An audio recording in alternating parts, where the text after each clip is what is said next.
We don't need too many complex components, just a few common ones to build an induction heater that can burn red iron nails. Induction heater.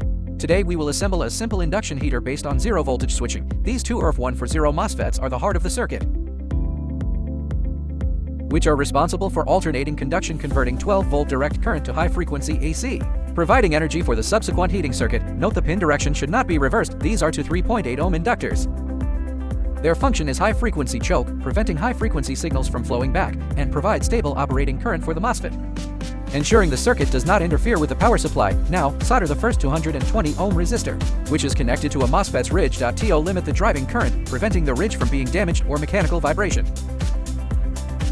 This is a basic measure to protect the switch transistor. Then, solder the second 220 ohm resistor, symmetrically connected to the ridge of the other MOSFET. The two resistors together form a gate drive protection circuit. To ensure both switch tubes can work stably, next install two UF4007 ultra-fast recovery diodes. They are connected in reverse parallel to the MOSFET's key node. To absorb the reverse peak voltage generated in the circuit, preventing the switch tubes from being broken. They are key components to improve reliability. Now, solder 4 capacitors of 0.33 microfarads, high-voltage capacitors with a withstand voltage of 1200 volts. They are connected in parallel, will form an LC resonant circuit with a heating coil. These 4 capacitors are responsible for storing and releasing energy, generating a high-frequency alternating magnetic field. High-voltage withstand is to cope with the high-voltage spikes generated by tilt. Finally, connect the 13-turn disc-shaped heating coil. It forms a parallel resonance circuit with 4 capacitors. When the MOSFET driving circuit works, high-frequency current flows through the coil, generating a high-frequency alternating magnetic field. When a metal object is placed above the coil, eddy currents will be generated inside and heat up quickly.